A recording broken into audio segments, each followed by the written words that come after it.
Good afternoon to all esteemed dignitaries, distinguished guests, respected faculty members, industry leaders, and dear students.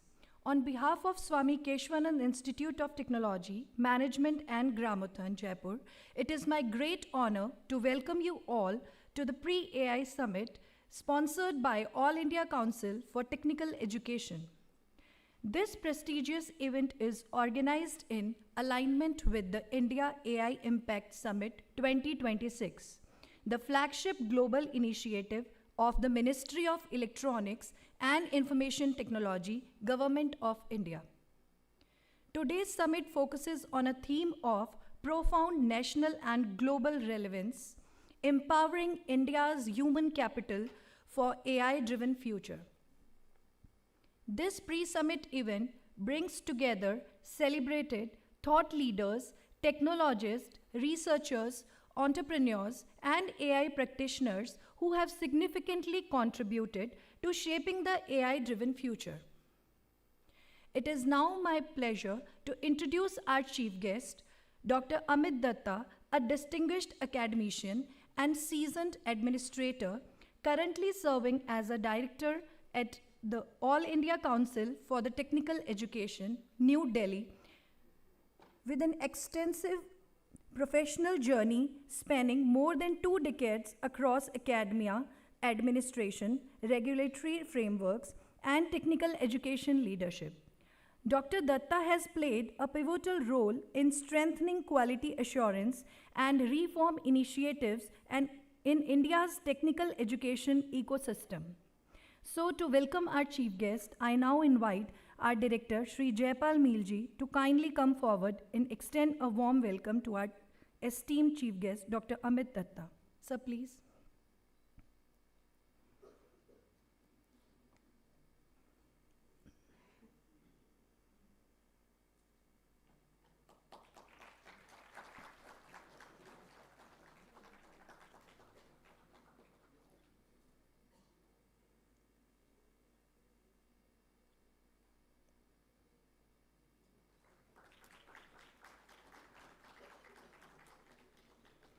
Thank you, sir.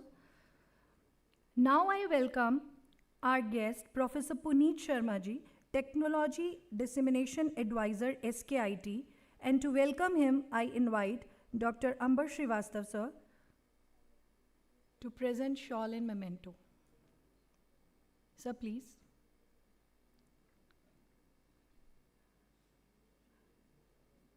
I invite Dr. B.L. Sharma, sir, for presenting shawl and memento to our guest.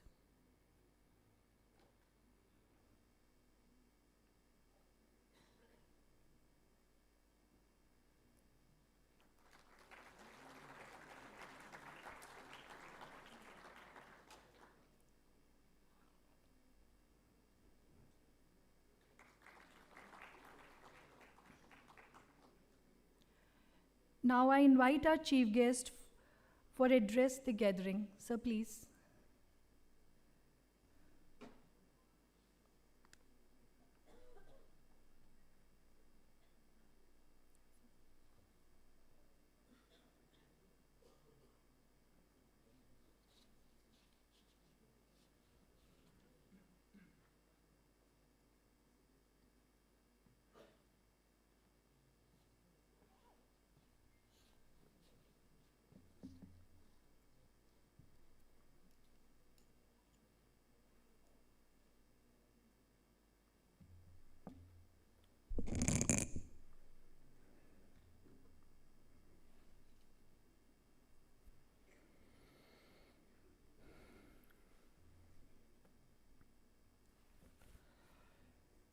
So very warm good afternoon to all the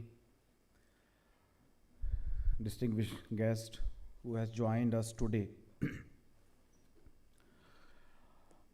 This prestigious pre-summit event.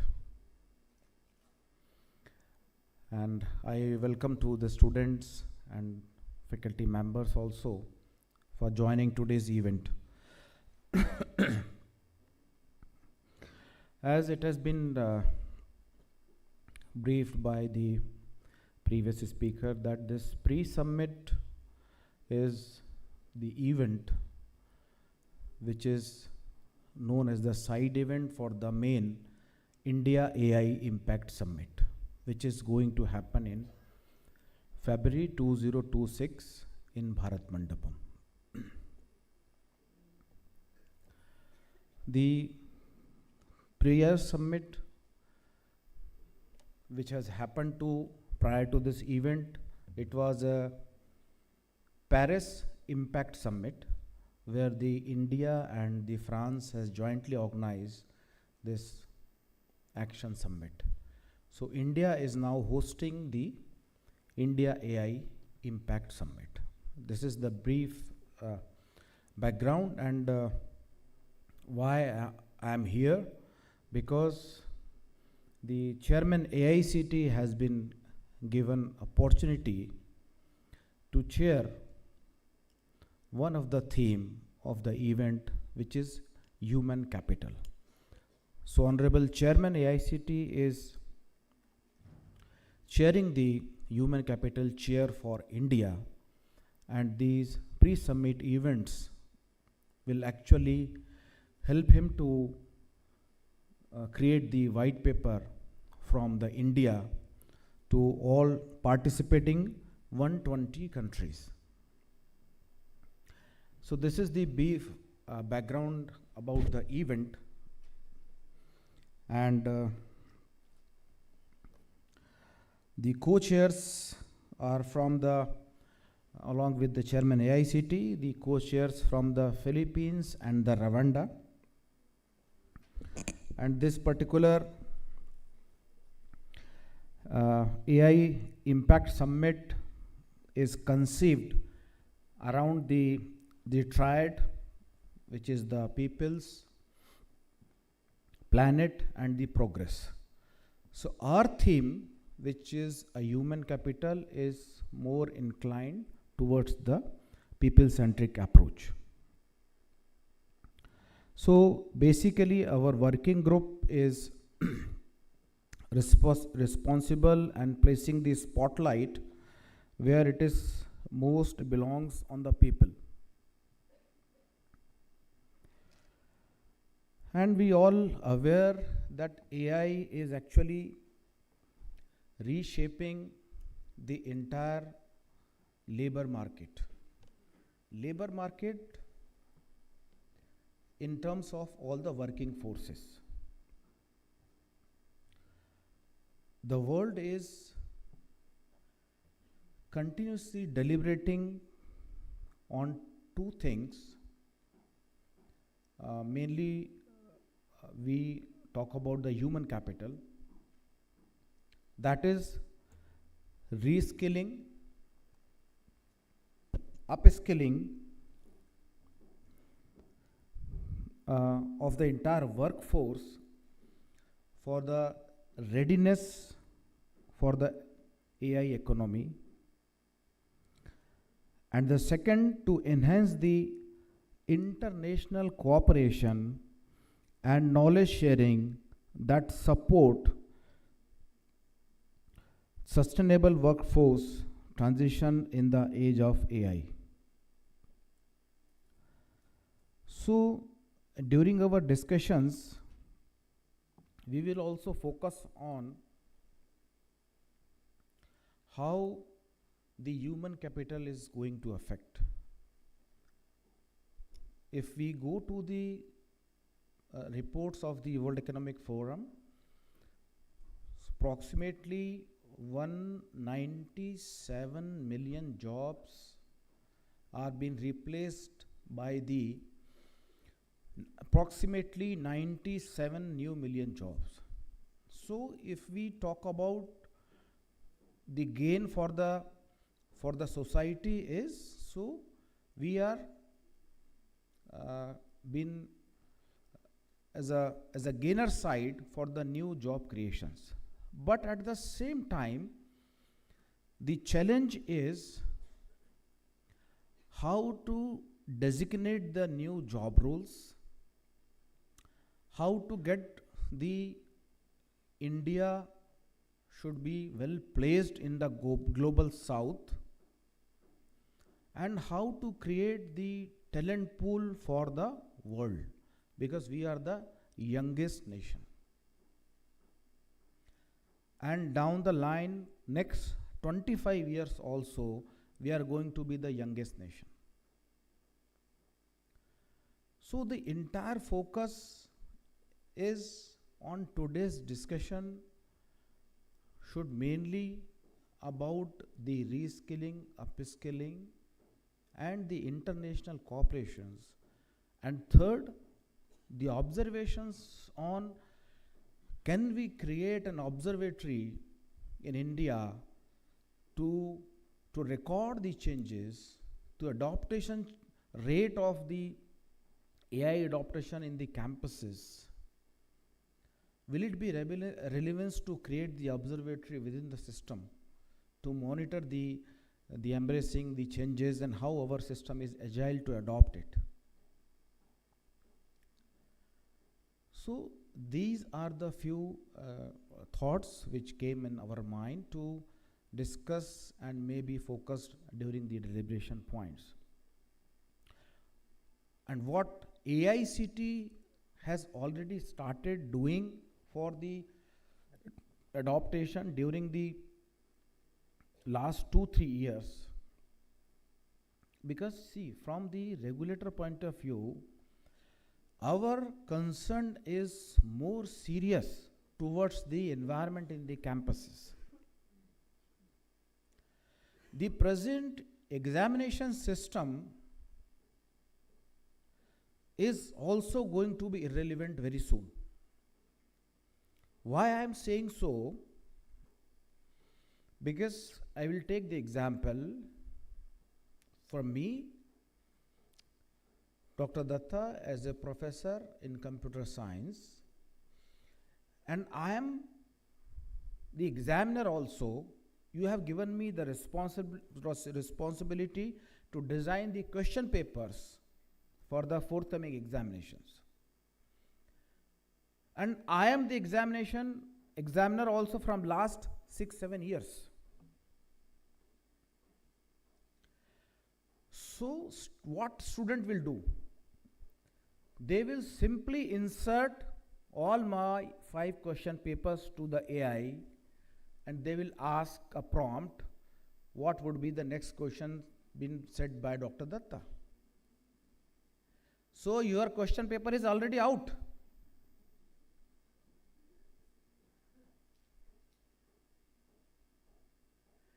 I am not saying to do that. But this is the challenge. Whereas educator, regulator, we are observing in the educational campuses. The next level challenge is how to impart the instruction. Students are already informed. They are over-informed. When they are landing into your classrooms, they all know what is what content about.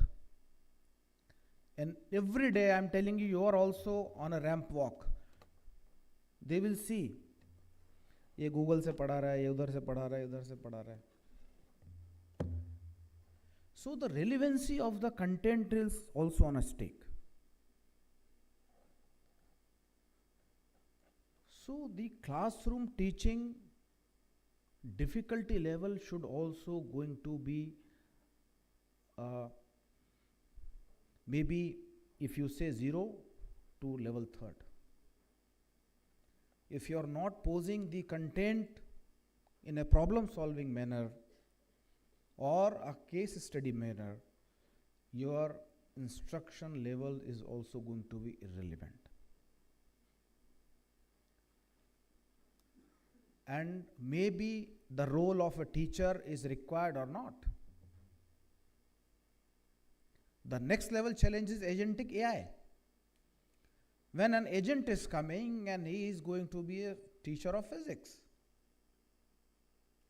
and he has a few lakhs questions in his glossary, what students are supposed to ask.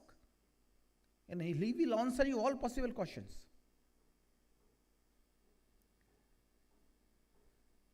So, what is the need of a teacher?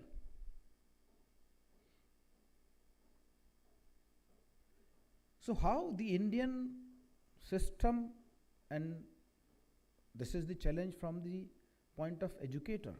The industry leaders are here today, they will discuss how the challenge is been given to the industry people.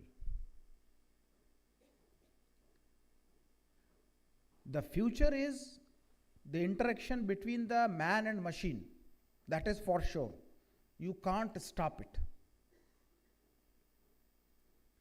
But the intelligent systems, the small decision making systems are already with us.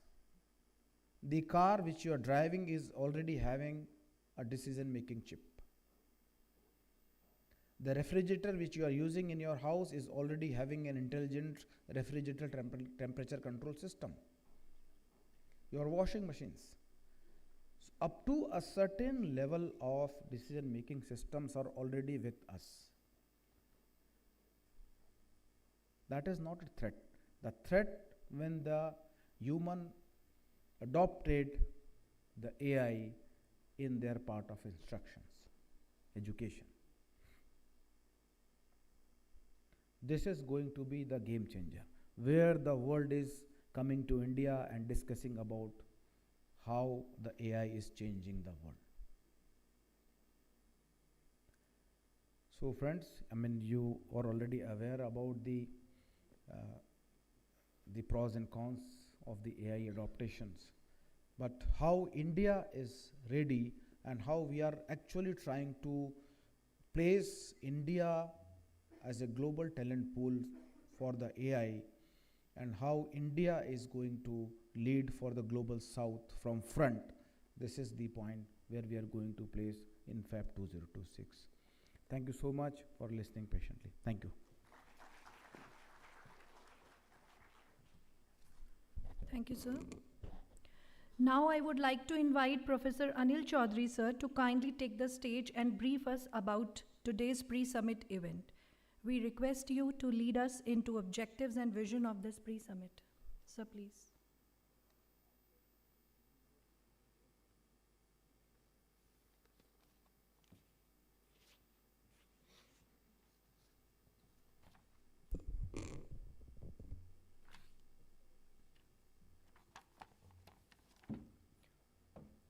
All right. Thank you, Akarti. You already set the context for this event, and Professor Datta sir has given detail about this event, has made task easy for me. Though I need to set the context, and it's very difficult to set the context in front of such a expert panel, which are highly talented in AI or any technological area related. Though I need to set the context. So before setting the context, I just wanted to welcome to you all. It's my proud privilege to extend heartfelt greeting to our esteemed panelist, Dr. Kiran Trivedi, Associate Professor, University of Wollongong, Australia, Mr. Hitesh Chauhan, Senior Solution Architect. I think such architects are playing very vital role when it comes to AI in place. So you are most welcome. Another panelist, Mr. Shiv Prakash Oja, Principal Technology Architect. So in today's panel, we do have two architects. I do believe the architects are playing very vital role in a technology like AI, where the data is all about, and when it comes to data, we need to architect data very professionally. So we do have two architects. I think there should be a huge round of applause for these two architects for setting the context for this event. Another panelist, Mr. Sandeep Jain, who is already doing a lot of enablements towards AI through Geeks for Gigs. Whenever we need any assistance, Sandeep, we are going to Google and typing GFG, and we are getting everything. So you have already started contributing to AI race. You are most welcome. Another panelist, Subham Gupta, Associate Staff Engineer, Nagaro, and Mr. Kalpit Singh, Director AI, Engineering Leadership at Single Store. Special warm welcomes to our chief guest, Dr. Amit Datta, Director AICT, AI in Education, who has already shared his views on AI. It's challenge for everybody. And let me remind you, 6 months ago, Bill Gates had said that in coming 5 to 10 years, 2 jobs are on stake. Doctors and teachers are going to be replaced by AI. So I think it's a right time for education community to rethink how we are going to face that situations. I think this event would support and would discuss a lot of things on account of that. I would also like to sincerely thank our director, sir, Jaipalji Mil, Dr. S.L. Surana, Director Academics, Professor Puneet Sharma, who has been always very supporting teams and always pushing us to do a lot of innovative activities, whether it's AI or any other activities. So Puneetji, you are most welcome, and you're not external part of SKIT, you are part and parcel of SKIT. We are thankful to having you. And to all my SKIT colleagues, you all are most welcome to this event. When it comes to this event, the root title of this event, India AI Impact Summit. It has been already told by my previous anchor, but let me repeat. The India AI Impact Summit 2026 announced by Honorable Prime Minister Narendra Modi at the France AI Action Summit, and which is scheduled for February 1920 in New Delhi, will be the first ever global AI summit hosted in Global South. There are a couple of data points for this event. I have picked 3 P's out of the mandate of this event, and 3 P's are people, planet, and progress. These are the mandate of this summit. People, when it comes to people, AI should be in favor of humanities in a constructive ways. This is what the mandate of this pre-summit. Second P is all about planet. AI, environmental sustainability is the challenge for whole world. How AI is going to assist in environmental sustainable. This is what one of the P of this summit's major data point. Third one is progressive. AI should be progressive for everybody, irrespective of their geographical areas, irrespective of their qualification, irrespective of their status. AI should be progressive for everyone. These are 3 mandates of this event, and they called it 3 sutras. So there are 2 major parameters of this event. So 3 sutras and 7 mantras, and they called it, one of the mantra which is part of this event, human capital, to thrive the age of intelligent technologies with a focus on skills, innovations, ethical AI adoption, and future-ready talent ecosystem. This pre-event aims to spark meaningful dialogue and collaborative actions. It is a step towards preparing India's workforce to lead, adapt, and excel in rapidly evolving digital landscape. Experts share ideas to help India become a global leader in AI talent. When it comes to SKIT, as part of SKIT, let me update you. As a contributor to this initiatives, we have already started some of the initiatives. As part of SKIT's contribution to this initiative, beside this event, we are bit advanced at this stage, as we had started BTech in computer science with AI specialization in 2020. So already we have started working on AI part, and luckily this time we have established Center of Excellence in AI in collaboration with our affiliating university and industry partner like IBM, Infosys, and Oracle. So we are doing little bit contributions towards this AI summit. So I think this is what all about to set the context. It is time to listen to today's expert panel. with all my good wishes. So wish you all the best and grand success for this event in support of India AI's Impact Summit 2026. Thank you. Thank you very much.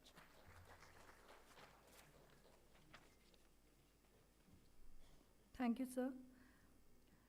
Now I would like to request our Director Academics SKIT, Professor S.L. Surana, sir, to kindly come forward and welcome our first panelist, Mr. Hitesh Chauhan, sir. Sir, please.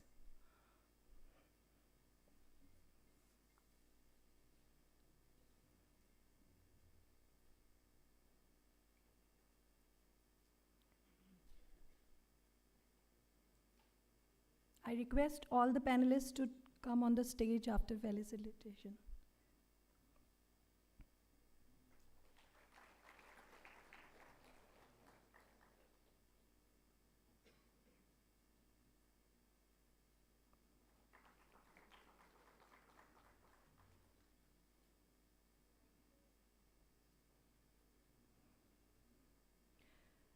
Now, I would like to invite Mr. Sandeep Jain, a visionary entrepreneur and one of the India's most influential contributors to technical education. As the founder and CEO of Geeks for Geeks, he has created one of the largest coding and learning ecosystem in the world. So, may I now invite Dr. Ambar Srivastav, sir, to join us on stage for extending the warm welcome to our guest, Mr. Sandeep Jain, sir.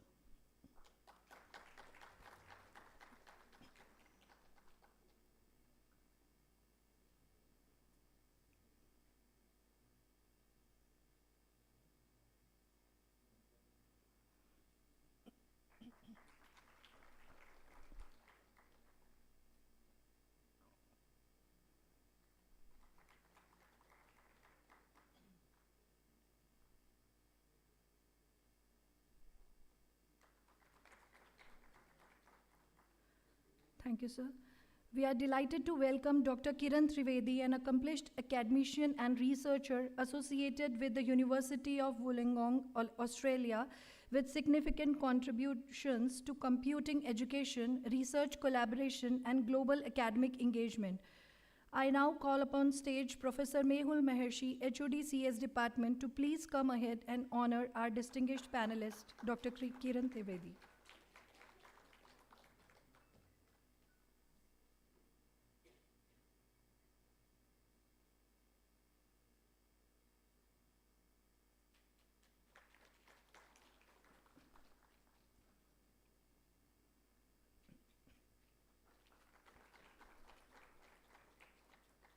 Thank you, sir. Next, we are pleased to announce Mr. Shubham Gupta, a highly proficient technologist and associate staff engineer at Nagarro, known for his hands-on experience in machine learning, large-scale system design, and next-generation engineering practices. I warmly invite SPOC of pre-summit event, Dr. Loveleen Kumar, sir, to present shawl and memento to our guest.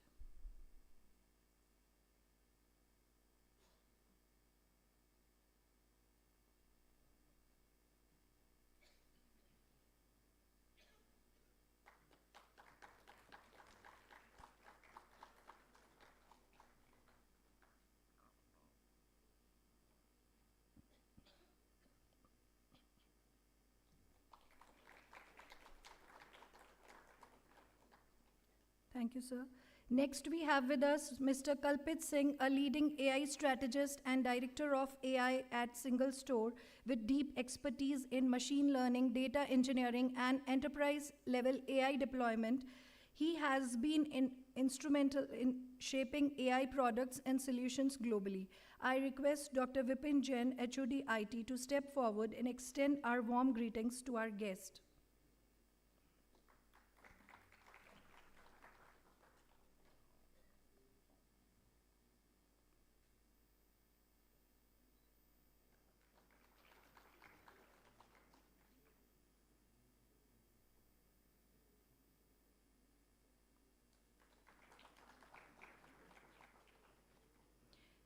We are pleased to welcome Mr. Shiv Prakash Ojha, Senior Principal Technology Architect at Infosys Limited. He has played various roles including Enterprise Architect, Digital Solution Architect, Integration Architect, and Technical Program Manager.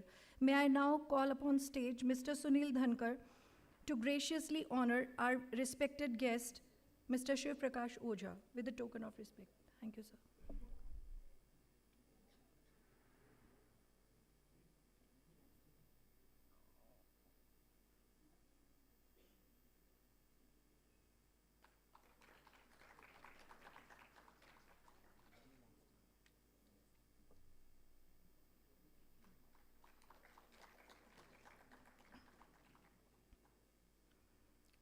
I extend heartfelt welcome to all our distinguished guests and participants. I request all the panelists to please come on the stage and take their seats for panel discussion.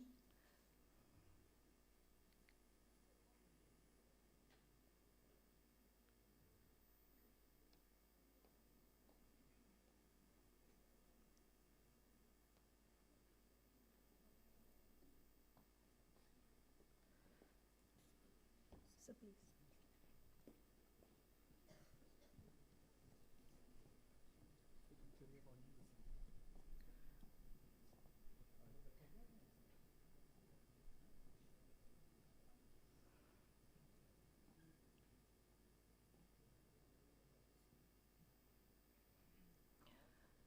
Today's dialogue will not only illuminate the path towards responsible AI, but also help us envision how India can emerge as the talent capital for AI in South Asia, driven by trust, ethics, innovation, and collective wisdom. Thank you and welcome to the Pre-AI Summit at SKIT, Jaipur. Now it is my pleasure to invite Dr. Neha Purohit, the esteemed head of Office of Student Affairs and the moderator for today's panel discussion to kindly take the stage, ma'am. I invite, ma'am, happily to hand over the stage, Dr. Neha Purohit, ma'am, to lead the panel discussion. Thank you, ma'am.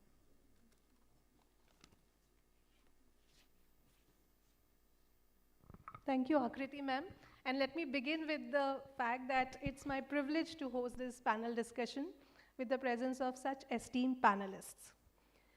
When we talk about AI, the world is divided into two paradigms. One says AI is magical, spectacular, unbelievable. The other says, yes, this is true, but again poses the question, at what cost? I believe AI hits like that dopamine effect, which gives you that joyful satisfaction, but may not be very healthy if not used properly. I'm an English teacher, and English mein kahavat hai, money is a great servant, but a bad master. I think in today's world, this saying goes for AI, which is a great servant, but bad master. So we are going to discuss all these issues in this intriguing discussion today. And my first question, after having said so much about AI, Mr. Hitesh Chauhan, there are so many people like me in this house who belong to this non-technical category, who only know ChatGPT, maybe. So what is AI, if you could briefly tell us? Hi everyone. So AI is just a tool or like an automation. So whatever you are doing, waking up in the morning, you are checking your calendars, you are ordering something, you are going to your office through Google Maps. So how Google Maps is trying to give you a route which is better, optimized, it is AI. You are making the calls, you are, okay, as Datta sir was telling, that you are using a refrigerator, you are using a AC, every kind of a things are AI as of now. So AI is just like a calculator, it is like a code or the data is trained. So after that, it is answering your questions, it is solving your problems. So how AI can be benefited? So in my case, I do like, okay, so I create reports. So if I am creating a report, it is taking a lot of time. I have to do the formatting and everything stuff. I can just like write to ChatGPT that, okay, please make it into this format and it will be done. AI, as you said, AI is a servant, but let's not give the power of decision to this AI. So we are leveraging the AI in nowadays with a lot of daily activities. Even like, okay, I am the database administrator, but I don't know, like, okay, so how to write the code. Similarly, there is a coder, but he don't know how to write the queries. Everything can be done with the AI. So, like things which we were doing, which we were taking time, like around 4 days, 5 days, or couple of hours. Now it is getting generated in within a seconds. So that is the beauty of AI. But again, as I said, in the initial childhood, I learned a quote: "Science is a boon or curse." So it is the same situation over here as well. So we can utilize AI in such a way that it can be beneficial for our daily to daily task, for our automations, and for the task which we don't want to repeat and which we don't like to do it. So that is AI. Everything automation is a AI. I really look forward to the day when AI does all the cooking for me in the future. Mr. Shiv Ojha, I have a memory with Infosys. My institute sent me to Infosys way back, maybe 15 to 18 years ago, for Campus Connect training. And what we were told that time, that train your students so that we don't get engineers, but imagineers.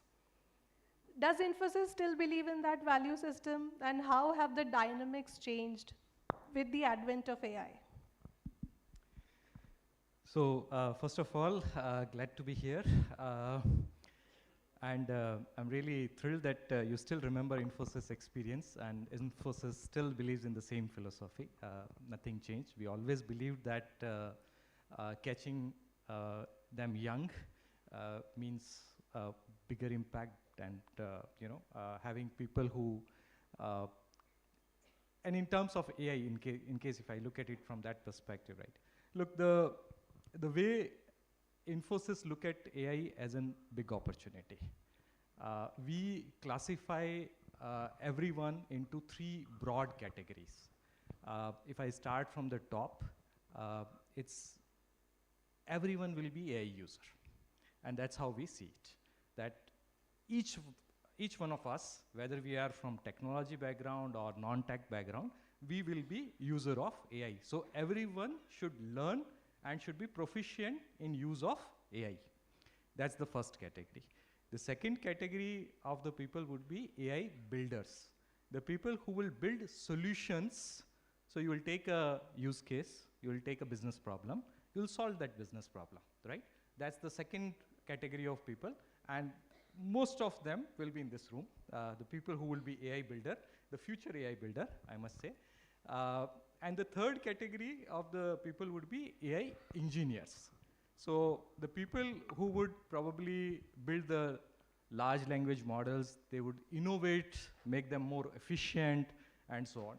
So the way we look at it, we need all 3 sort of people. AI will touch each and every corner of our life. I'm not sure about cooking. I enjoy it, so I don't want AI to take that job for sure. But I'm sure that they will guide us, that we shall use the right quantity of ingredients and right set of ingredients. New recipes? Absolutely. But that's what we enjoy doing, right? If they will give us the recipe, then what, we'll just be the executors, right? And that brings me back to your point. Infosys always expects their employees to be innovative. We are heavily investing in reskilling our own workforce.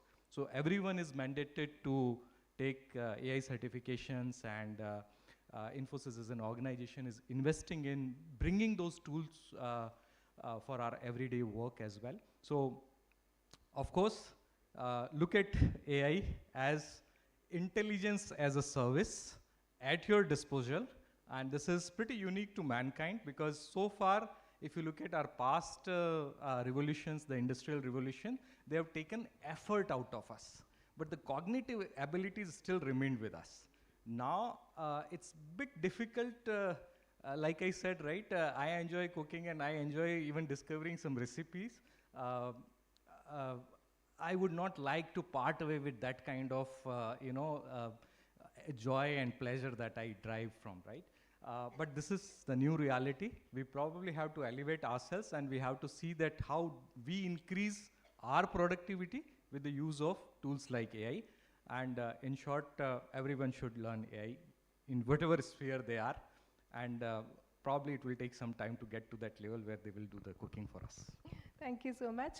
When we are talking about maximizing our potential, we also received a shocking statement from Anil sir that teachers are going to be outdated very soon. So we have our academician with us, Dr. Kiran.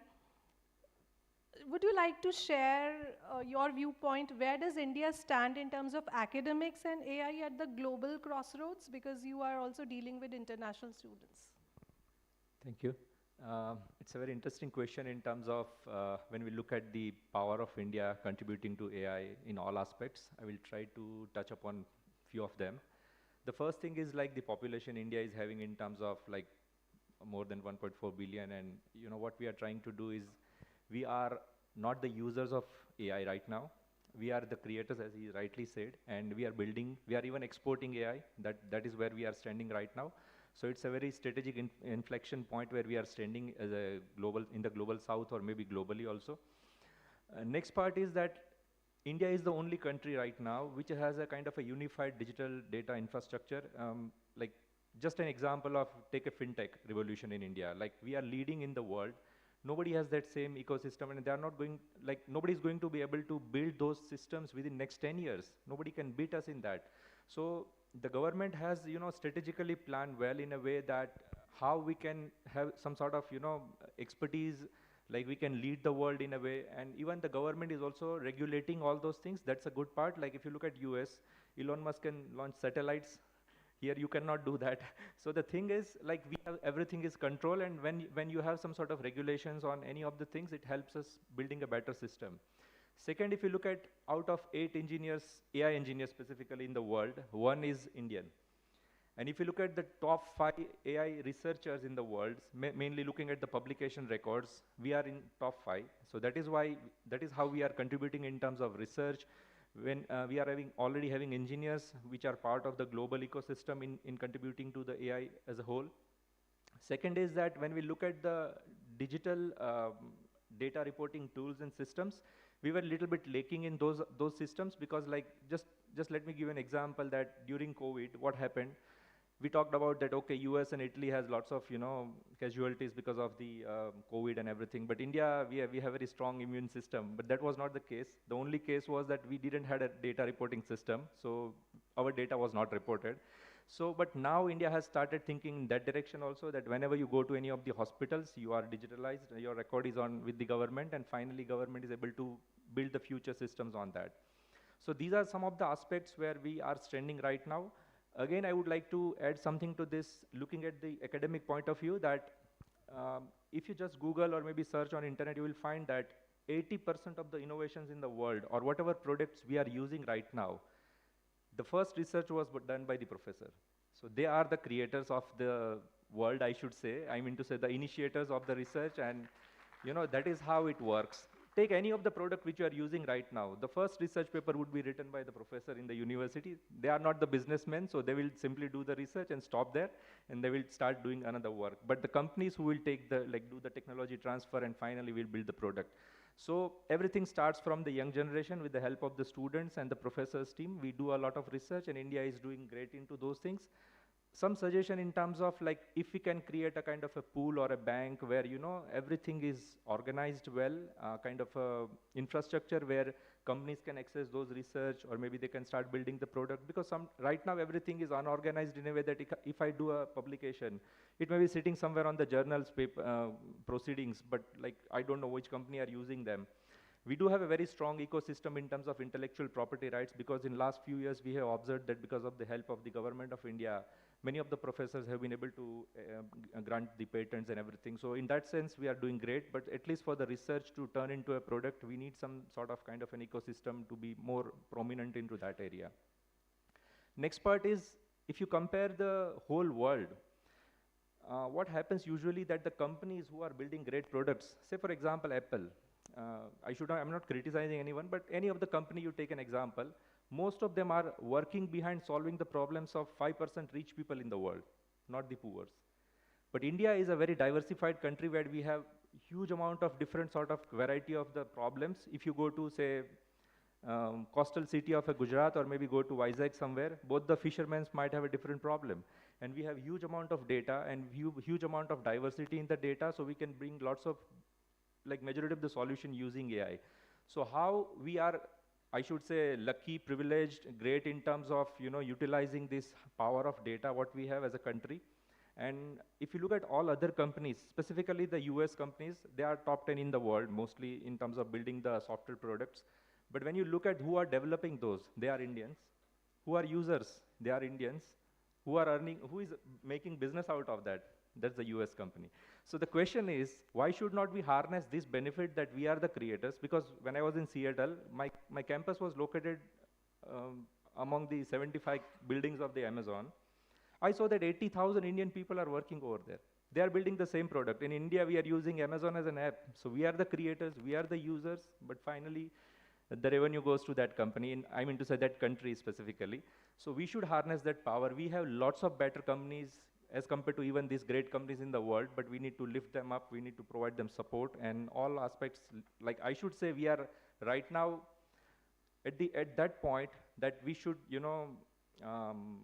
harness this power just to make India great in a way. So we are doing great, I mean to say, in short, very well. Thank you. The teachers are going to shine, and Indian teachers are definitely going to shine. AI is not a threat for all of us. And just to add to Dr. Datta's, he was talking about that AI will replace the teachers.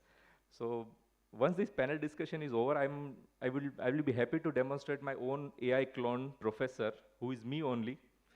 You can ask any questions to him. He will never die. I will die.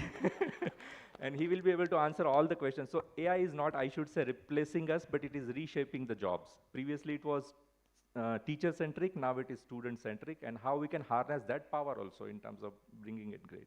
Thank you. That's great. And please stop me if I talk too much, no, because when you give a mic to welcome. the professor, he will never stop. Yes.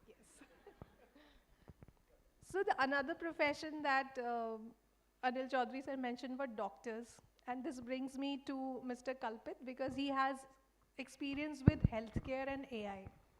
So I have an interesting study which was published in the New York Times. And the doctors have called AI as a thing with overconfidence syndrome. Because what is happening is the patients are uploading their symptoms, they're getting suggestions, and they're following AI because it is convenient not to go to the doctor and all. Doctors are not very happy with this. You have worked with the healthcare in terms of AI. What is your take on that? Do you think there is something called overconfidence syndrome? Good morning, everyone. Kalpit here. So there is a big race, if you look at the history, availability versus accountability. Why everybody is running behind AI is because it's readily available. And when we look at the accountability, that's where people are stronger at. But when we merge these two things together, that's what a greater future would be, right? So as Sir mentioned that he's already having a clone, which exactly behaves like him, that is the conquer where we have win the availability part of it, right? And because it is his clone, he is accountable for whatever wrong lectures or good lectures he has delivered to his students, right? Now looking at this question, because that's where, I've heard like from millions of people, these models or AIs are hallucinating, they are not good, these are bad. So let's drive back a little bit history about AI. So if you look at the history, AI is divided into two parts. The first one is called the classical machine learning. The now which is getting popularity is called generative AI. The classical machine learning, where you used to have your company data and used to train your models, were used to perform well on the similar sort of data only, right? That is one part. Second part in generative AI, They are also trained on some sort of data, right? But the power here is that they can generate new sort of data based on the training data, right?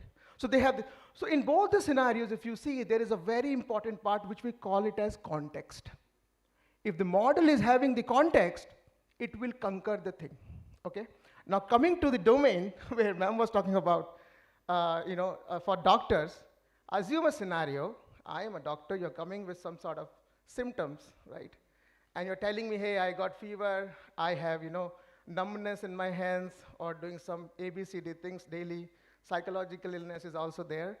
I can recommend some medicine, that is my accountability part, but being a human, because I have limited memory and limited understanding about you, I might hallucinate. It's not AI.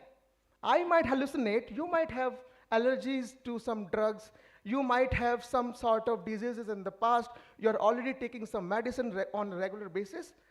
If this thing goes to AI, he will hallucinate less as compared to a human, right? So it's a game of context. If you provide the right context, you win the game. If you are just saying, hey, I'm having a fever, recommend me some medicine, then this debate comes, where we are sitting. I think I answered the question. Yes, but there have been scenarios where people said that I have fever, I have these symptoms, and AI said this might lead to cancer. So isn't it? That's what I'm Very saying. scary. So you might not give the right context to the AI. So if you're going to a doctor and saying, hey, I'm having something which is the symptoms are resemblant to cancer, your doctor might also do the same. But if you go with the diagnosis process, you tell your medical history, you tell every other thing, because that's what the consultancy is, right? Doctor do consult because they take 30 minutes, 15 minutes to get the history of what is there, right? So if you provide the right context to the latest thinking models coming from Gemini or Claude or OpenAI, ChatGPT, I am damn sure that you're gonna get the right answer. Again, we can't rely on it because what is missing in AI? The accountability, right? So if you get wrong medicines prescribed and you're taking those, you are accountable for yourself, not AI, right? So if we look at the solution in going future, it will be a sort of a co-pilot. So in my past experience, we did not replace doctor, but we provided him a co-pilot who will gonna be working instantly on the table. How it happens? Let's say, hey, you booked an appointment. Automatically, the appointment gonna go to the system. The AI will analyze, hey, which is the right provider or doctor to which this patient should be, get appointment with. So this person will gonna get appointed to a right person based on the questionnaires or provided symptoms. The doctor will now gonna approve the appointment. The patient comes in. Patient now tells more detail about the symptoms. And when we get these symptoms in detail, the co-pilot, which is listening along with the doctor, is already having the personalized history about this patient.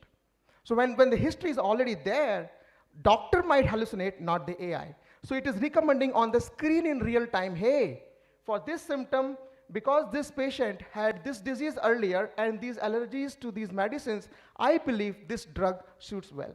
And now accountability part come. We have solved the availability part.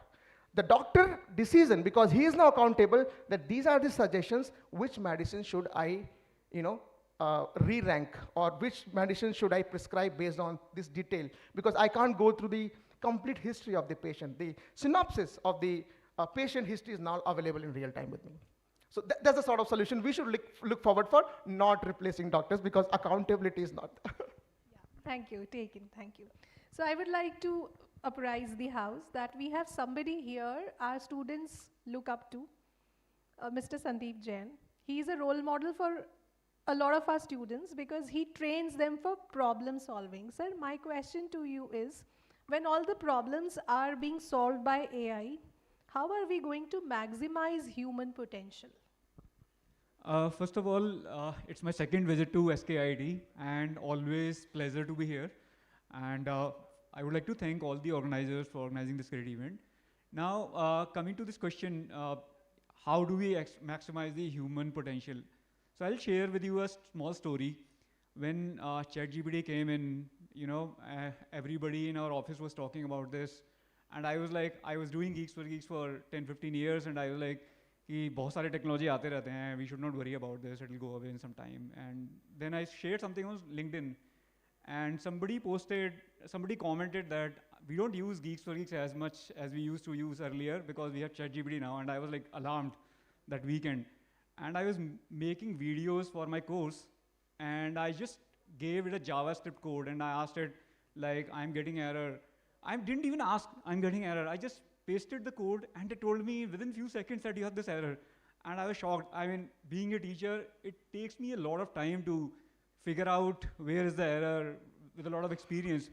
So that is how I got to know about this. And over the time, what happened was Google started showing AI responses in the results, and you were getting a lot of traffic through Google. People search something, and our link comes at the top. And our traffic started going down. So what would we do? And we saw stories like Check, whose share went 99% down, and this company was almost gone.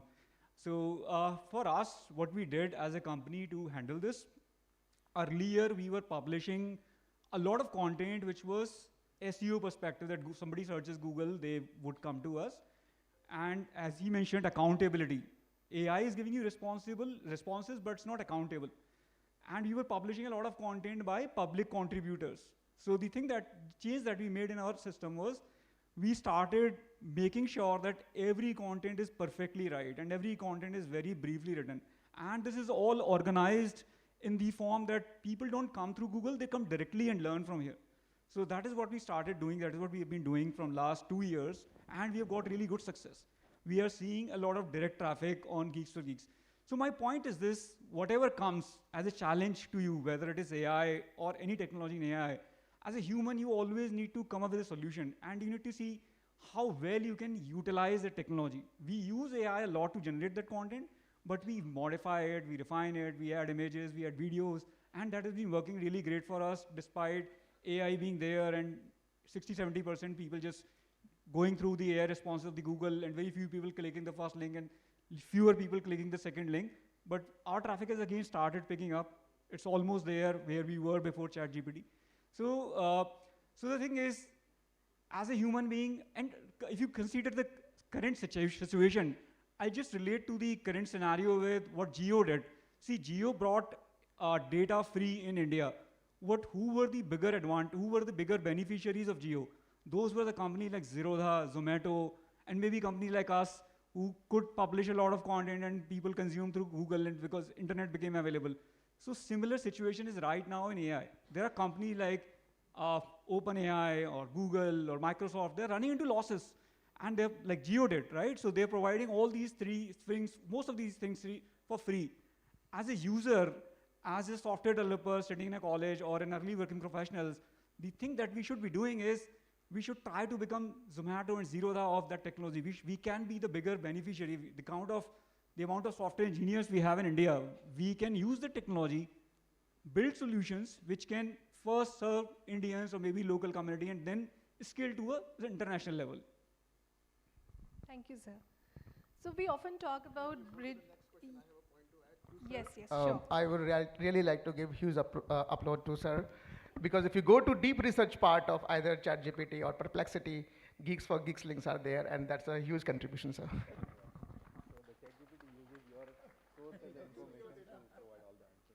My next question is about research and outsourcing, and this is for Mr. Shubham Gupta. What steps can help India become a preferred global destination when we talk about AI in terms of research, development, and outsourcing?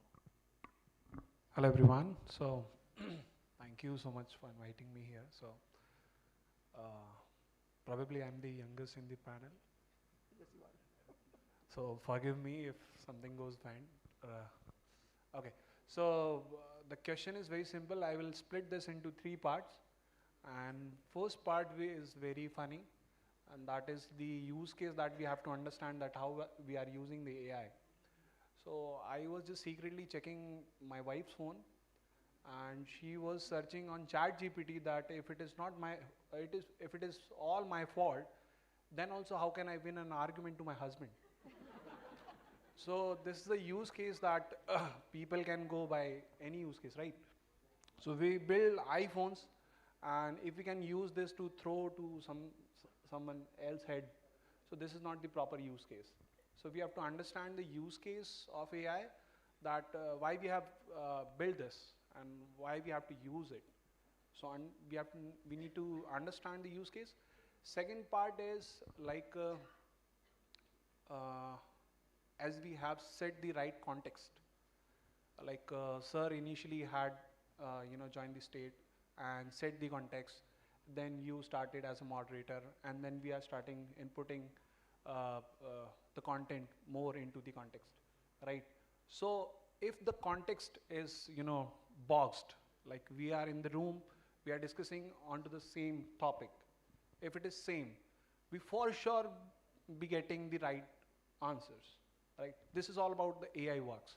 If we are ourselves confusing them and we are not expecting good results, so for sure we will be not getting good answers. If we know, if we are setting the context rightly that we have done in the setup, so of course we'll be getting the good results. Third thing is like to understand AI, that what is AI, those who don't know AI. So are you guys, do you guys know this word Tesla? Can you raise the hand? How many of us know Tesla? Auto-driven car. So you must be knowing AI, right? And one thing that I really wanted to answer, that at what cost that we should use the AI. So I would like to answer that too. That is like earlier we was walking, then we come to Belgadi or some sort of things, then we join the cars. So we see the accidents, right? But we are okay with that. We are now using cars. So if we have to travel, we have to use cars, right? But we are okay with if some accident has happened, that's okay. That is the cost, right? If we are comfortable running the car or driving the car, then we can drive the car. So AI is in the same way. If you are comfortable using all the prompts in your way and you're getting your answers and you have a license, right? Then of course you can do it. If something goes wrong, that will be the cost. So be comfortable, get the license. Third thing is that if we have to move to the global level, like the Indians, so the best part is we are only having the chance to be the global leader. And why so? That 1.4 billion population, right? Just to train your AI models, we need a lot of data. And that is not the end. The bigger picture is data cleaning. We have to clean the data and then train the model. The part that we are lacking with, that is data cleaning. We are not doing that. We are just taking data and giving answers. So as a big audience, like 1.4 billion people every day using like Google, GFG, I'm a big fan of GFG, by the way. So that much data, if we are cleaning that data and we are now using that data, so of course, India is having the best opportunity to be the global leader. We are having good data, but we are outsourcing things. We are relying to some other countries, maybe US, of course, they are the leaders. Israel, there are a lot of countries are saying that we are having maybe 100 resource in our company. 50 are human and 50 are AI agents, right? So this is the future going to be. So maybe like it is not the employees, but maybe the resources, we can call them. But of course, AI should not be the decision maker. As he said that, accountability. So accountability moves to the right accountable person. So you are responsible, not just accountable. So whatever going on, you take the responsibility. And of course, nationality, patriotism, right? So you should feel that we are doing it for nation. You'll get a vibe, and if you start working it, of course you'll get something. The first step is very difficult to do it. Like, see, understand now, my wife is not from the technical background, but still she's using AI. In whatever context may be, but she's using it. So this is the future, of course, right? So might be that is my submission. Thank you. Thank you so much. My next set of questions, they concern with some critical areas of human life. And Mr. Chauhan, I have a question. Your extensive experience goes with this mission critical technology. India has recently faced a mini war-like situation. You have worked with defense organizations in terms of AI. Would you like to give us some light on that? How is AI going to help our defense organizations? Sure. So India is already, so we have a strong AI portfolio in the defense system. So recently we had the Operation Sindoor, and there like we have the missile system which were actually stopping the missiles, stopping the finding the aircrafts or the missiles and just finishing them in the sky. We brought that from the Russian technology, so it is like a S-400. It is running on an Oracle platform, which is again based on a AI platform. So it can scan the flights or the missiles within the 300-kilometer range, and it can destroy that on the sky. So if we talk about the Indian defense, so Indian defense is always prepared about the wars. They like, okay, there are three forms of defense. One is the Indian Army, which actually stays down on the road. Then the Air Force, which fly, and then the ships. So if I consider the army, so in army also like, okay, all the borders, they have the jeeps, and those jeeps have the radars, which are getting the sensor data regularly on those machines, and that machine is replicating those data into the database. So now every kind of a IoT operation or IoT sensor data is coming over there. So they are well trained on what all missiles, what all like, okay, what all are the activities which enemy can do. Similarly, like a Air Force. So in Air Force, we have a department called as Indian Air Force Command and Control Center, IACCS. They have the entire system along with the Akash Tir. Akash Tir is like for the sky. So they are with the AI, we have prompt and we have like we have trained those algorithms that, okay, like all the kind of ships, all the kind of aircrafts, all the kind of missiles, they have it. So now there are two things out of it. One is for the identification part. So as I said that, okay, we can scan a 300-kilometer far satellite or like a missile or any kind of a aircraft which is coming from a enemy area, and we can strike it. The best part of the defense is they have taken the intelligence from the AI, but the decision-making power is still with the humans, with the defense, that whether to destroy that missile, whether not to destroy that missile, or whether how to handle those things. So all the kinds of sensor data, and like, okay, when we talk about the Navy, so in Navy also we have the sonar, which gets the vibrations into the water and get the results. Again, every kind of a AI-based data is coming into the system, and we are training them. So we are training them on our existing data. As we rightly mentioned over here, India is a country who has the second or third most data in the world, whether it is about the defense, whether it is about any kind of a healthcare system or any kind of a system. So India has the best platform for the data to analyze, to train and run. By the way, Indian defense works on their own LLM models. They have created their own LLM models. They have created their, because like, okay, so Indian defense cannot go on cloud. Because like, as we said, like, okay, whatever like I am typing on cloud, as Datta sir said, you can copy it. You can predict what can happen next.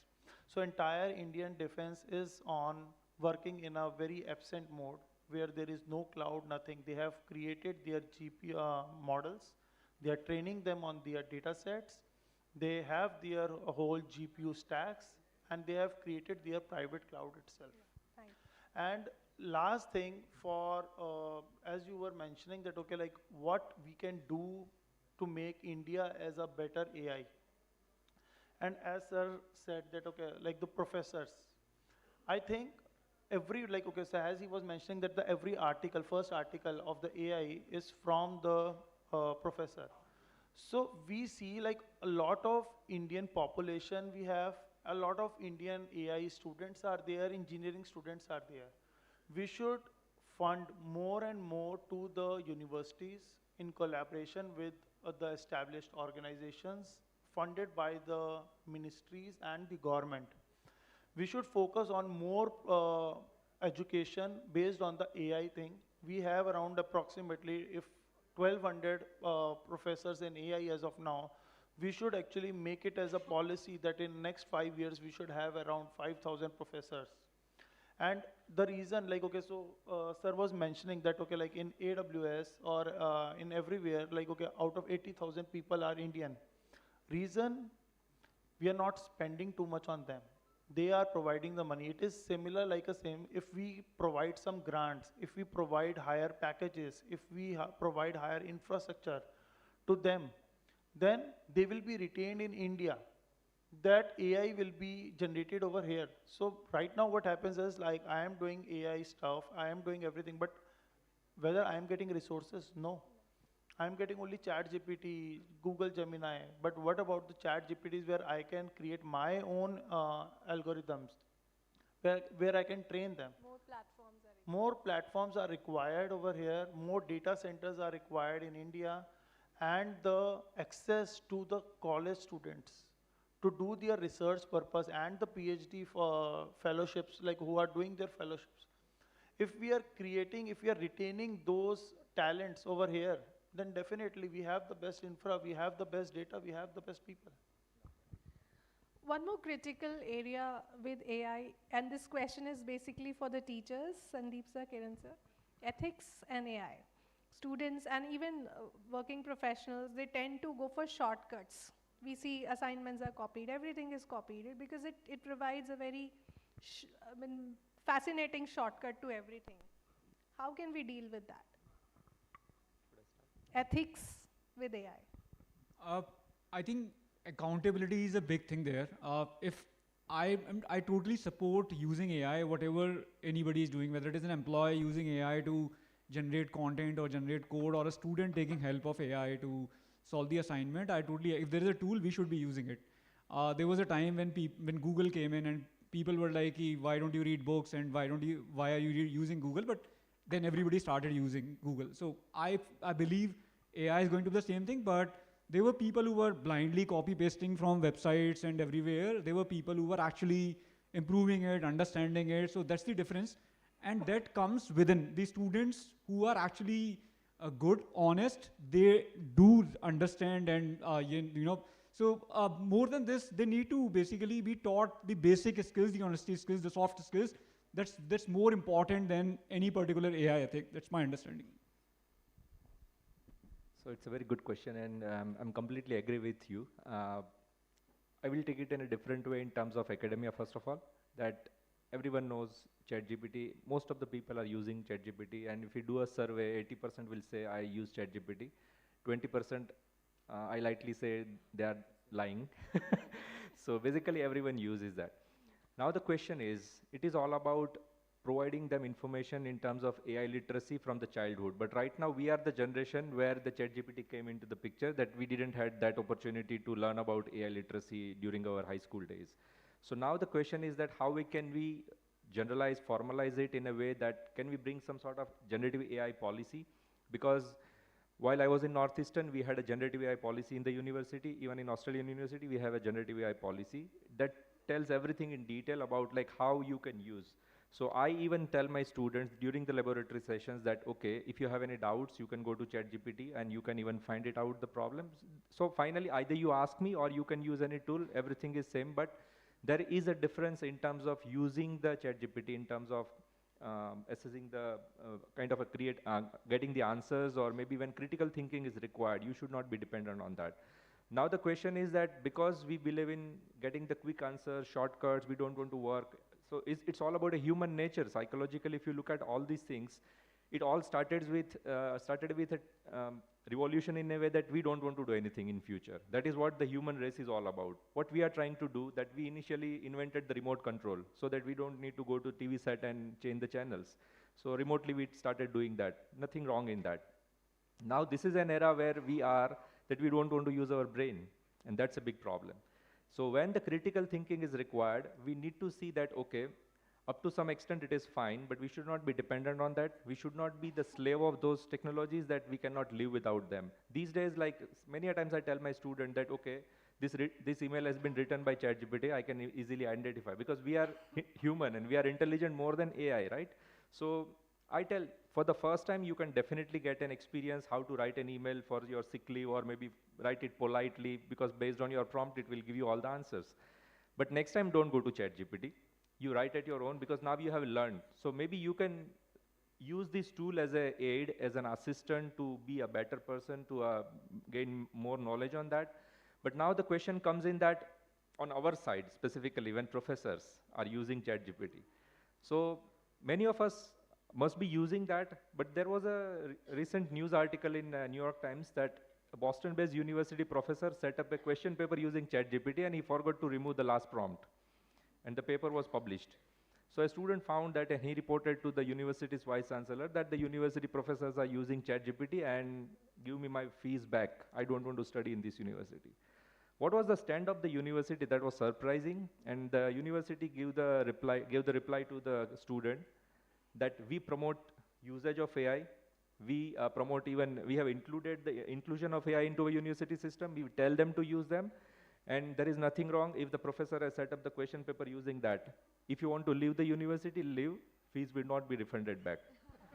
So now you can, now you can imagine where we are heading towards in a way that, you know, everybody, see, we are not going to, we cannot live without this technology, because when calculators came, if you search on internet, you will find a very old news article. There was a protest in New York not to use calculators. It will kill your creative thinking and everything, but still we are using them. So now the question is that we have to accept it, we have to adapt this thing, but in a nice way, wisely, by making policies for them. Recently, IIIT Delhi announced that the students can use ChatGPT and AI tools, but they need to provide all the prompts during the submission. So now you can understand that, okay, have you asked for the answers only, or have you asked for the helper to learn something new? And how many of the students actually have used ChatGPT to generate more questions, that if you give one question and ask ChatGPT that give me other 100 questions similar to that, I want to solve them. That you won't do. You will always ask for the answers that, okay, give me the answer for this question. So it is a better way of using ChatGPT in a different way also. And again, it requires intelligence also to use ChatGPT. So in short, what I want to convey here is that we need to have a generative AI policy.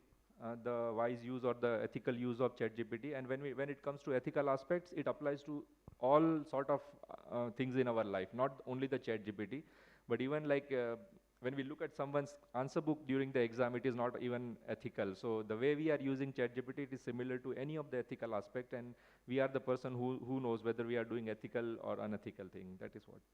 Thank you. So, Mr. Ojha, when ChatGPT and other AI tools are permitted, are the layoffs justified? I'm asking you from the perspective of an industrialist. So layoffs are never justified. Let me start with that. Neither companies wants to lay off people, nor people or employees want to be laid off. In fact, if you look at larger notion of company, and I take example of Infosys, for example, the founders are gone. They're just shareholders now. Nandan still sits in board and is the chairman, but otherwise founders have gone, okay? Who's company? So we are only company, right? We are the one who actually goes and set the policies, and we are the one, right, who are running the show now. Mr. Murthy have gone, right? So none of us enjoy laying off people, but you have to understand that we are in a business. We are in an environment where we are neither publicly funded by taxpayers' money. We are accountable to our stakeholders, our investors, right? I'm sure you are accountable for your students and the other stakeholders. The same way we are also accountable.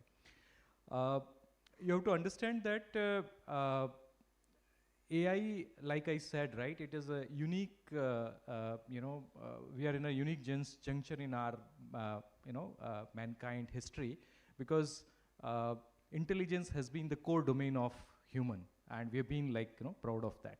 Suddenly we see that somebody is more knowledgeable, somebody who's more maybe faster than us and knows everything, right? So obviously we feel threatened. What we see is we need to make AI as our subordinate, our co-pilot. We need to learn to live with it, and that's why I said that we categorize people into three categories, and that's broadly because we don't want to see it as a threat. We want to see it as an opportunity. That's one part. Second part is AI also bring in tremendous amount of productivity improvement. It's a productivity tool. So whether we like it or not, if I take your example, Geeks for Geeks. By the way, my daughter also loves it, and she has taken your course also. So I can just thank you for that. But think of it, our behavior has changed. In my days, when I was studying, we used to study through books. I'm sure some of the professors here would also be studying through books. Then came in a time when people have stopped buying books, and they were learning through notes and the PPTs and the YouTubes and all that. But still, you have to do Google search. You have to know that what you are looking for, and then you will not get an answer. You still have to go click on those links and find the answer. Now the behavior has changed. I ask a question, I get an answer, I get a reference. If I'm interested, I will go and validate if that reference is good or bad, right? So you see that suddenly the time it took for you to do the research to get to that situation has shortened. The same thing has happened in the job that we are doing. Programming, if you look at it, if I have to write the same set of program, it would have taken me couple of days. Now I can achieve the same thing within couple of minutes, if not hours. Still, my experience comes in play because I still need to validate the response that Copilot has given is good enough and has met all the requirements.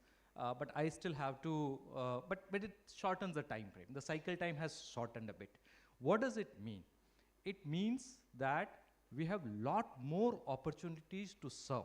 It also means that we have to change the mindset of job seeker. This is the moment when, if you look at, and I take Infosys as an example, or entire service industry, which is also the, the recruiter of this mass also, right?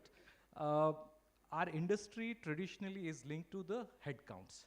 The number of people that we employ, that determines our growth trajectory.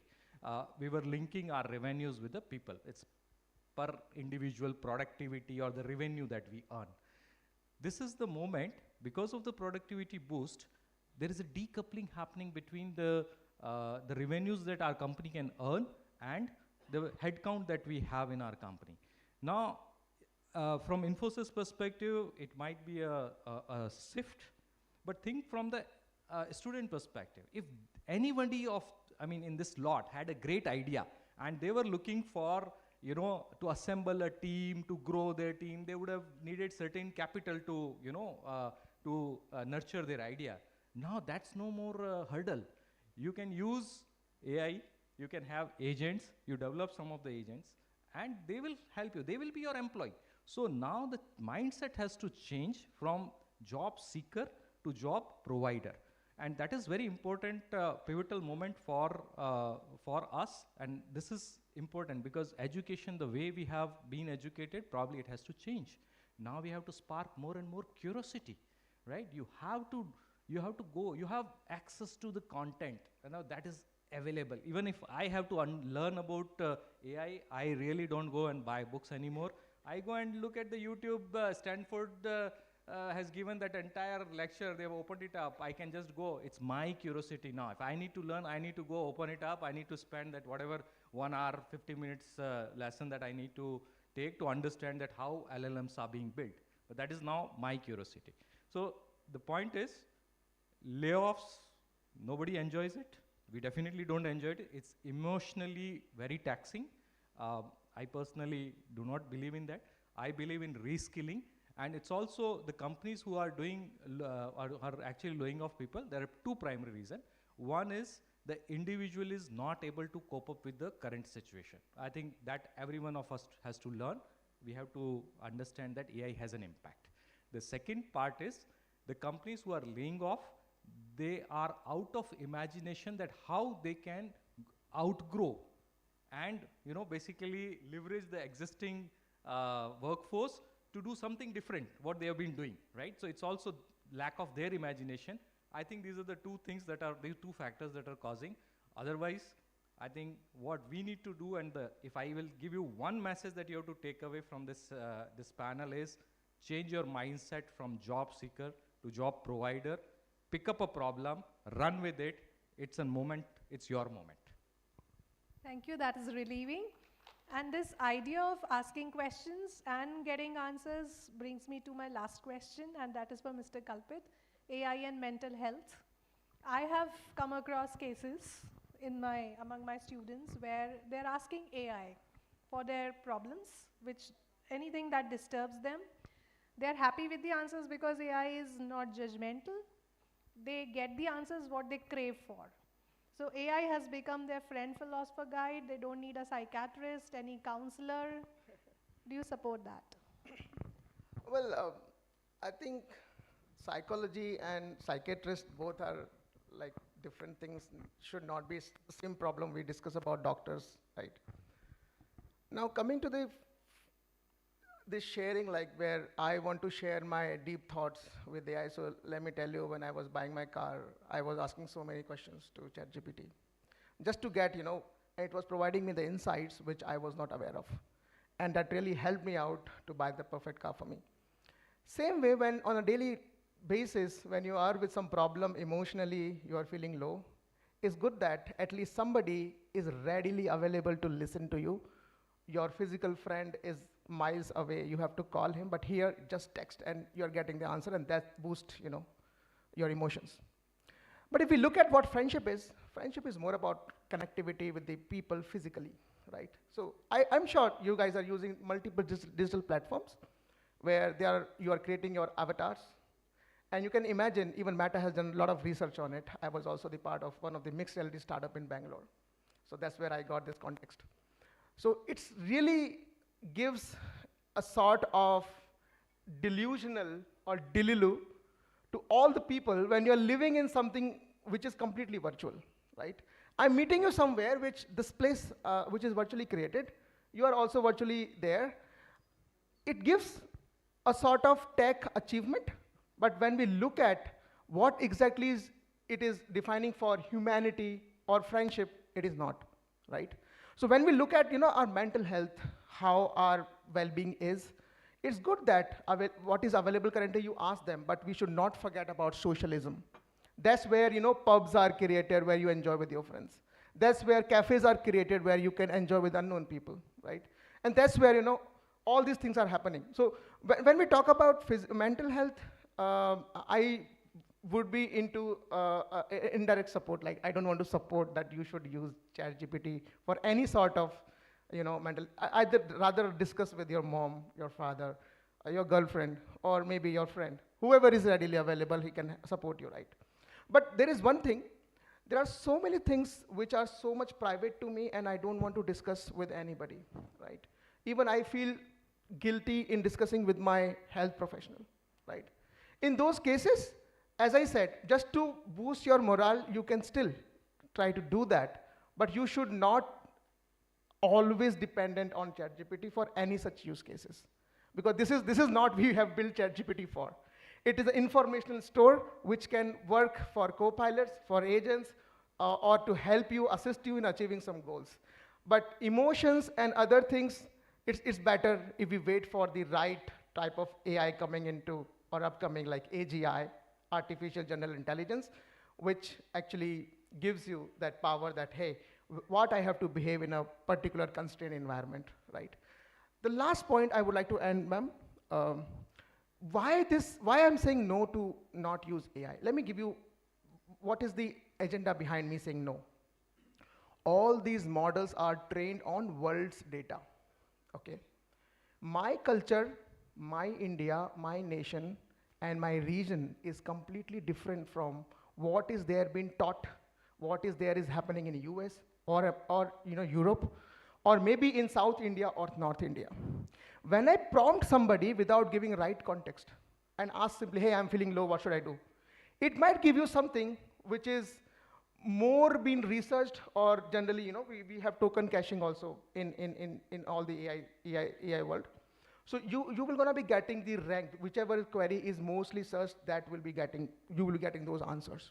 So most of the time you're getting answers which might not be relevant to your culture. And that will gonna worsen your mental sickness, right? And that's where my complete no, because the data, if we train something on a specific region, and that is specifically meant for that region, and I would be in support of that. Right? Thank you. I think we can go on and on, but there is a paucity of time. We need to, all good things come to an end, and that's why we would stop here. Before we take our seats downstairs, I would like to thank all the esteemed panelists for sparing your time. Thank you so much. It was enlightening. Can we have a group photograph before they take their seats downstairs?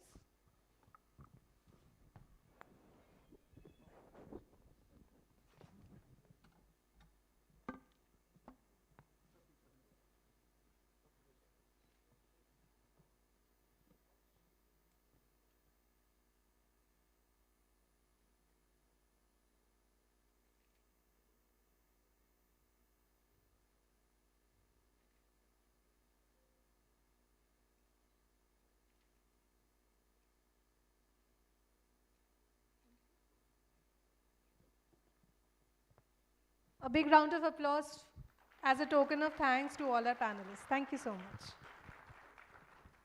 Now I invite Professor Puneet Sharma, Technology Dissemination Advisor, SKIT, for the formal vote of thanks. So please.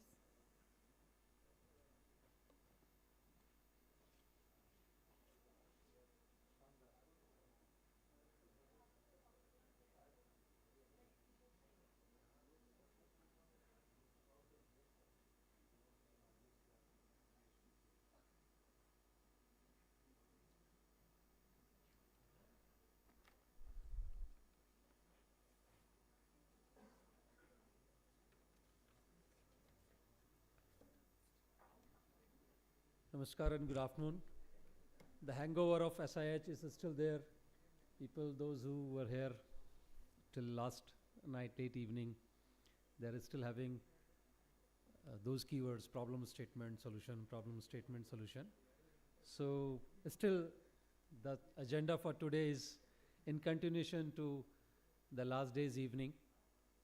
We are here to build something which is quite essential for the near future or the longer future, both ways.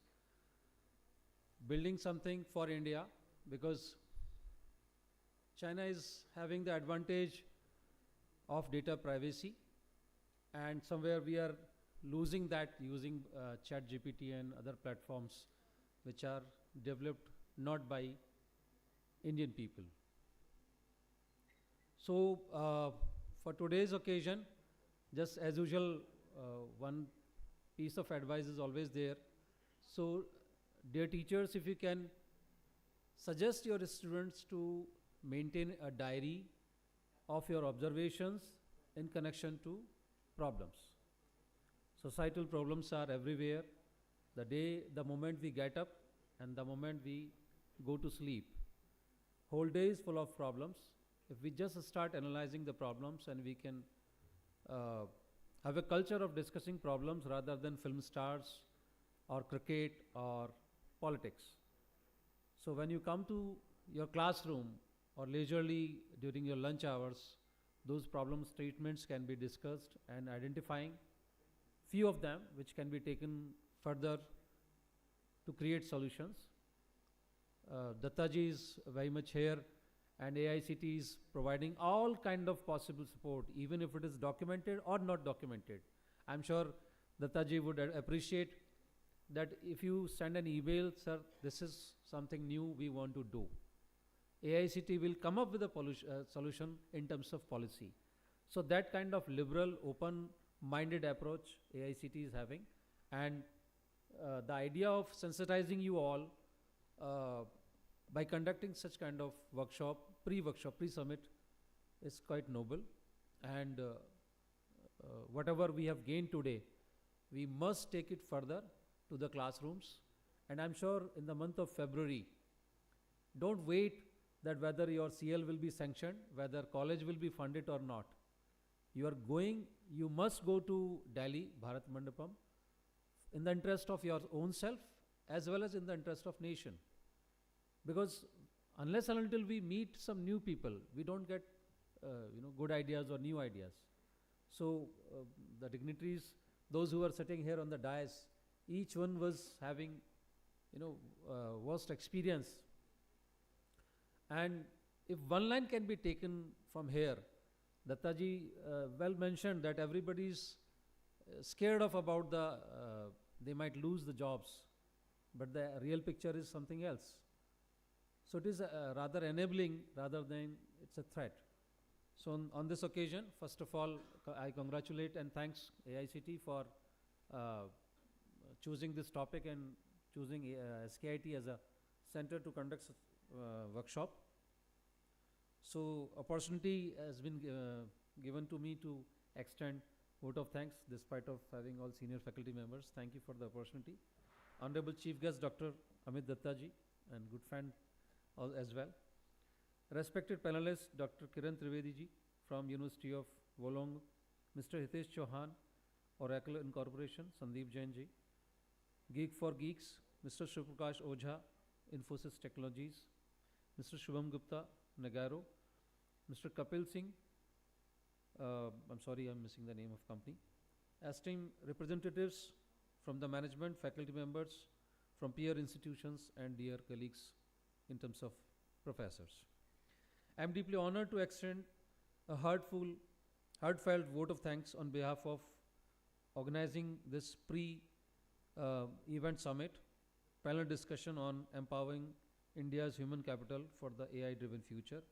I must say that the discussion has been truly enlightening.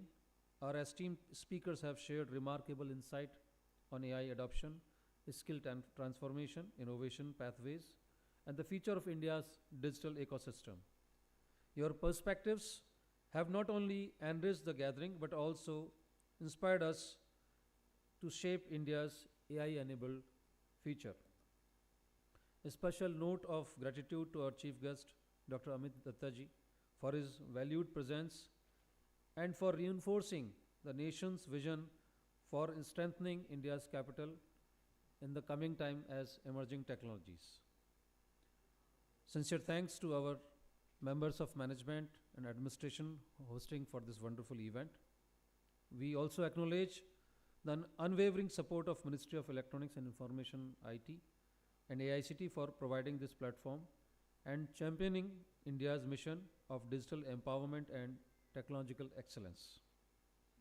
Finally, I extend all the participants in today's this event, and I am sure Honorable Prime Minister's vision to have Viksit Bharat by 2047, each moment, each time, each day, we should recite this, that I am the contributor for that mission. With this note, thank you. Jai Hind.